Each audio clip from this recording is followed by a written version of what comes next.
First of all, you don't create it, so don't talk about destroy it. जब आपने अपनी life का सृजन किया ही नहीं माय डियर, तो आखिर सुसाइड क्यों? Don't suicide.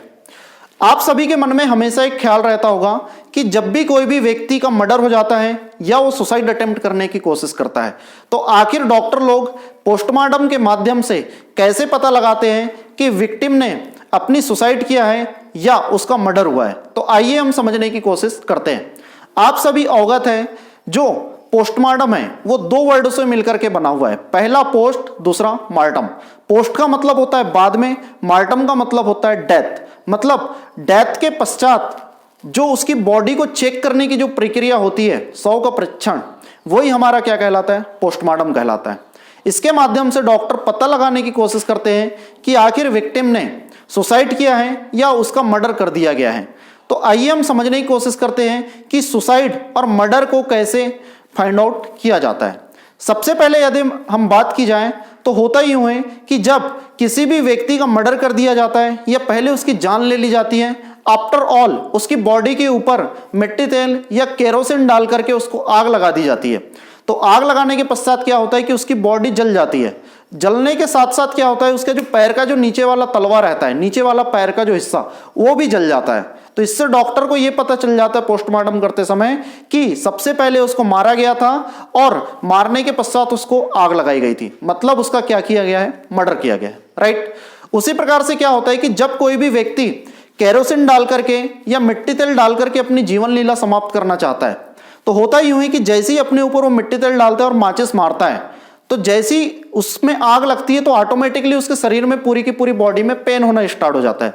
जैसे ही दर्द होता है तो दर्द के मारे वो भागने की कोशिश करता है, एक जगह स्थिर नहीं रहता है। भागते भागते होता क्या है, आगे जाकर के गिर जाता है और वो उसकी डेथ हो जाती है। तो जब उसको पोस्टमार्टम के लिए ले जाया जाता है तो वहां पे उसकी बॉडी का चेकअप करने के पश्चात डॉक्टर लोग उसके पैर के निचले पंजे को देखने की कोशिश करते हैं। तो होता क्या है कि जब कोई भी बंदा या बंदी भागने की कोशिश करेगी तो ऑटोमेटिकली जो उसका पैर का तलवा है वो जलने से बच जाता है। तो इससे डॉक्टर लोग ये पता लगा लेते हैं कि डेफिनेटली इसने अपनी को क्या किया है? सुसाइड, आत्महत्या की है, राइट। नंबर टू होता क्या है कि मैक्सिमम केस में, लूटपाट के केस में देखने को मिलता है कि किसी भी व्यक्ति का चैन लूट ली जाती है या किसी महिला का सोने का हार छीनकर भागने की कोशिश की जाती है या किसी भी व्यक्ति का गला घोट करके मर्डर कर दिया जाता है। तो होता यूं है कि जब किसी भी धारदार तार के माध्यम से या किसी भी तार के माध्यम से जब उसका गला घोटा जाता है तो ऑटोमेटिकली उसका जो ये थ्रोट वाला जो हिस्सा है गले का, ये हड्डी, तो ऑटोमेटिकली यहाँ पे ओ शेप बन जाता है। ओ शेप बनने के पश्चात क्या होता है कि उसका दम घुटने से उसकी क्या हो जाती है? मृत्यु हो जाती है। तो डॉक्टर लोग पोस्टमार्टम में ये पता लगा लेते हैं कि आखिर उसमें ओ शेप बना हुआ था उसके गले में और यहाँ पे हड्डी के अंदर क्या था? यहाँ पे मसल्स फूल चुकी थी। तो डॉक्टर को ये पता चल जाता है कि आखिर उसका गला घोट करके हत्या की गई है। नंबर 3, जब कोई भी व्यक्ति अपनी जिंदगी के से त्रस्त आकर के या किसी अन्य एक्टिविटी या उसकी मानसिक तनाव में आकर के कभी कभी वो क्या करता है कि फांसी लगाने की कोशिश करता है। तो इवन वो क्या करता है, किसी भी दुपट्टे या किसी भी रस्सी का सहारा लेकर के पंखे या इवन किसी भी चीज में ऊपर हाइट वाली चीज में चढ़ने की कोशिश करता है। तो जैसे ही वो ऊपर की चीज में रस्सी को बांधता है या दुपट्टे को, तो होता ही यूं है कि जो दुपट्टा या रस्सी रहती है गले के ऊपर सरकने की कोशिश करती है और झटके से जब वो नीचे की ओर सरकता है तो ऑटोमेटिकली इस प्रकार से यहाँ फंदा क्या हो जाता है? लॉक हो जाता है। तो लॉक होने के पश्चात होता क्या है कि ऑटोमेटिकली यहाँ पे ओ शेप ना बनते हुए वी शेप बन जाता है इस प्रकार से। तो जब उसकी डेड बॉडी को उतारा जाता है, पोस्टमार्टम के लिए ले जाया जाता है, तो डॉक्टर लोग उसकी यदि गले में यदि वी शेप ना बन करके वी शेप बना हुआ है इस प्रकार से, तो ऑटोमेटिकली डॉक्टर पता लगा लेते हैं कि इस बंदा या बंदी ने क्या किया है? अपना सुसाइड किया है, आत्महत्या करने की कोशिश की है। नंबर 4 की बात की जाए तो नंबर 4 में मैक्सिमम केसेस में आपने देखा होगा कि किसी भी व्यक्ति को जहर देकर के मार दिया जाता है। जहर देकर के मार दिया जाता है तो रिसेंटली रेलवे की एग्जाम में पूछा गया था कि जब किसी भी व्यक्ति को जहर देकर के मार दिया जाता है तो आखिर उसका कौन से पार्ट का ऑपरेशन किया जाता है या कौन से बॉडी के पार्ट को चेक किया जाता है।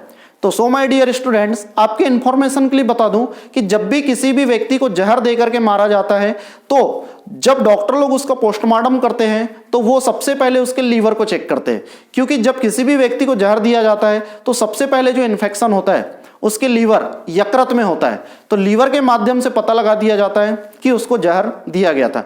इवन मैक्सिमम जब कोई व्यक्ति शराब वगैरह, एल्कोहल वगैरह का सेवन करने लगता है, अभी आपने रिसेंटली सुना होगा कि मुरैना दतिया क्षेत्र में जहरीली शराब के कारण मोर देन 24-25 से मैक्सिमम लोगों की डेथ हो गई है और कुछ लोगों की आंखों की रोशनी चली गई है। तो उसमें भी मेथनॉल मिला हुआ था, जहर मिला हुआ था, जिससे उनकी क्या हो गई, डेथ हो गई। तो जहर के केस में लीवर का ऑपरेशन करके पता लगाया जाता है। यदि मैं नंबर 5 की बात करूं तो नंबर 5 में क्या होता है, नंबर 5 में यदि बात करूं तो एक चीज होती है अपनी डायटम। डायटम के माध्यम से भी पता लगाया जाता है कि आखिर बंदे ने सुसाइड किया है या उसका मर्डर हुआ है। तो आपकी इंफॉर्मेशन के लिए मैं बताना चाहूंगा, जो डायटम होता है, डायटम में होता क्या है कि उसमें पानी में उपस्थित ऐसे छोटे छोटे पार्टिकल होते हैं जो कि हमको सूक्ष्म आंखों से देखने को प्रतीत होते नहीं है। इवन होता क्या है कि जब किसी भी बंदे या बंदी को सबसे पहले मार दिया जाता है और मारने के पश्चात उसको पानी में डुबो दिया जाता है, तो होता क्या है, उसको एक आत्महत्या का करार देने की कोशिश की जाती है। लेकिन होता क्या है, जब उसकी डेथ हो जाती है सबसे पहले, तो डेथ होने के पश्चात उसका गला चोक हो जाता है, तो उसमें पानी भरने के चांसेस बिल्कुल भी नहीं रहते। तो जैसे ही उसको जब पानी के अंदर डुबा दिया जाता है और जब बॉडी विक्टिम की पहचान की जाती है और उसको पानी के अंदर से निकाला जाता है, पोस्टमार्टम के लिए ले जाया जाता है, तो ऑटोमेटिकली डॉक्टर जब शव का परीक्षण करते हैं तो उनको पता चल जाता है कि पहले इसकी हत्या की गई थी और इसको पानी के अंदर डुबाया गया था। क्यों? क्योंकि उसके लंग्स में, फेफड़ों में पानी नहीं भरा हुआ था। लेकिन जब कोई व्यक्ति पानी में डूब करके या तालाब में डूब करके अपनी आत्महत्या करने की कोशिश करता है, तो होता ही यूं है कि उसके मुंह के माध्यम से पानी उसके लंग्स में जाकर के जमा हो जाता है। तो डॉक्टर लोग करते क्या है, डेड बॉडी को रिकवर करने के पश्चात, निकालने के पश्चात उसका जब पोस्टमार्टम वगैरह करते हैं तो उनको यह पता चल जाता है कि उनके फेफड़े में पानी भरा हुआ है। मतलब उसमें वो डायटम के पार्टिकल खोजने की कोशिश करते हैं कि क्या डायटम के मॉलिक्यूल्स उसके फेफड़े के अंदर विराजमान है।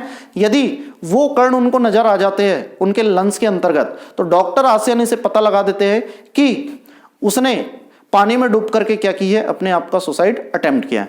तो इस प्रकार से और भी विभिन्न माध्यमों से डॉक्टर पता लगाने की कोशिश करते हैं कि आखिर वो सुसाइड अटेम्प्ट था या उसका मर्डर हुआ था। सो माय डियर स्टूडेंट्स, आपने यहां तक के समझने की कोशिश की कि किस प्रकार से सुसाइड या मर्डर में अंतर होता है और डॉक्टर पता लगाने की कोशिश करते हैं। यदि आपके जीवन में कभी भी सुसाइड करने का विचार आए तो सो माय डियर स्टूडेंट्स, आपकी इंफॉर्मेशन के लिए बता दूं, सबसे पहले उस मां को ख्याल कर लेना जिसने 9 महीने अपने गर्भ में रख करके आपको इतनी सुंदर सृष्टि को देखने का और जानने का एक सुनहरा अवसर प्रोवाइड करवाया। बहुत से लोग ऐसे होते हैं जिनको गर्भ में ही मार दिया जाता है और उनको सुनहरा जीवन जीने का मौका नहीं मिलता है, लेकिन आप उनमें से नहीं थे। आपको एक शानदार सृष्टि देखने का मौका मिला, तो शुक्र करो उस मां का जिसने आपको जन्म दिया। तो सबसे पहले उसके बारे में सोच लेना। नंबर 2, यदि फिर भी आपके मन में कोई सुसाइड करने का विचार आए तो उस पेरेंट्स को याद करना, उस पिताजी को याद करना जिसने ना जाने कितनी रात भूखे रह करके, ना जाने कितने दिन खाना ना खा करके आपको 2 वक्त की रोटी मुहैया करवाई थी और आपके वेल फ्यूचर के लिए उसने ना जाने अपनी कौन कौन सी ड्रीम्स को सैक्रिफाइस किया था। तो कभी भी आप लोग सुसाइड करने की कोशिश ना करें। किसी भी समस्या का सॉल्यूशन सुसाइड नहीं हो सकता। हो सकता है कि परिस्थिति आपके साथ ना हो, लेकिन वक्त बदलने में टाइम नहीं लगता। यदि आपको आज दिन में अच्छा नहीं लग रहा है, शाम को यदि किसी ने आपका मन उदास कर दिया, सपोज आपकी कोई गर्लफ्रेंड छोड़ करके भाग गई, या कोई आपका बॉयफ्रेंड किसी लड़की के साथ चले गया, या आपको किसी बॉस ने उल्टा सीधा कह करके नौकरी से निकाल दिया, या सपोज पढ़ते पढ़ते आपको बहुत टाइम हो गया है, आपकी नौकरी नहीं लग पा रही है, तो please keep patience, don't suicide. क्योंकि अपॉर्चुनिटी बहुत सी है, बस उनको समझने की कोशिश करें और चीजों को हालात के अकॉर्डिंग अपना एक्ट करें।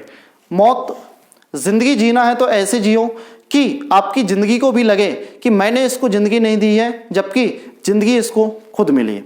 सो माय डियर स्टूडेंट्स, कभी भी जाने अनजाने में फ्रस्ट्रेट होकर के या मेंटली परेशान होकर के कभी भी अपने जीवन का अंत ना करें, क्योंकि जीवन का अंत सुसाइड नहीं है।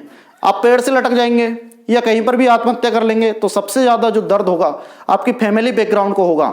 ना जाने कितने परिवार, ना जाने कितने हसीन चेहरे, ना जाने कितने पेरेंट्स आपकी उम्मीदों में यही रखे हैं कि आखिर एक ना एक दिन मेरा लड़का, मेरी लड़की आगे जाकर के एक हमारा सपना ड्रीम पूरा करेंगे और अपने टारगेट को अचीवमेंट करेंगे। तो कभी भी आपके मन में यदि ख्याल आए तो एक चक्कर आप किसी आश्रम का लगा करके देख लेना, जहां पर उनके पेरेंट्स नहीं होते, फिर भी वो अपना जीवन जीने की क्या करते हैं, कोशिश करते हैं। लेकिन आप उनसे लकी है क्योंकि आपको साक्षात भगवान के रूप में आपके पेरेंट्स मिले हैं। आई होप कभी भी आप सुसाइड करने की कोशिश ना करेंगे। So my dear students, thanks a lot for watching this video. और ये वीडियो उन जरूरतमंद तक के शेयर करें, आखिर जिनके अंदर जो नेगेटिविटी आती है, और लोगों को इससे अवगत कराने की कोशिश करें कि किसी भी समस्या का समाधान सुसाइड नहीं है। कृपया सुसाइड ना करें। Thank you.